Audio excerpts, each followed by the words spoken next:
My last rank that I received was a 9th degree black belt, and that was in 2000. And at which time, I don't know if any of you have ever heard of Aaron Banks, but Aaron Banks, who was the, if you remember back about 40 years ago, the first guy that put Wild World of Sports put the Oriental World of Self-Defense on TV. You see all kinds of demonstrations and feats of martial arts magic. That was Aaron Banks that did that production. Him and a panel of people promoted me after my instructor passed away to Soke, or 10th Dan, which I didn't really understand, or I didn't really care.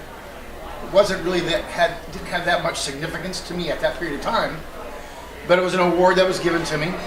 I accepted it humbly, and I started understanding a little bit more about it as time went on.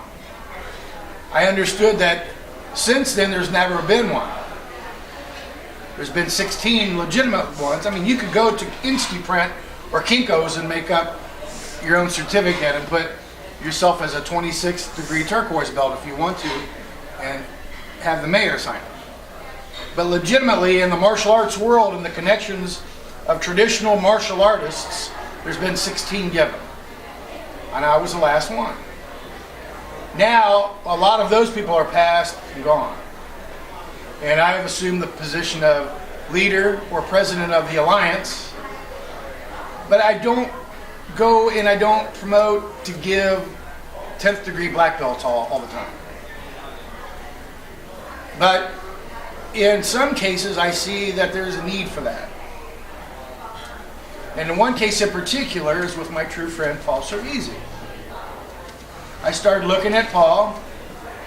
I started looking at how long he's trained. It's not a matter of being a 19-time world champion. Doesn't mean that you have to have 5,000 students in a school. The elements for Soke are quite a few. Number one, education. Number two, a successful teaching habit, creating thus or hence the family. That's what he's done.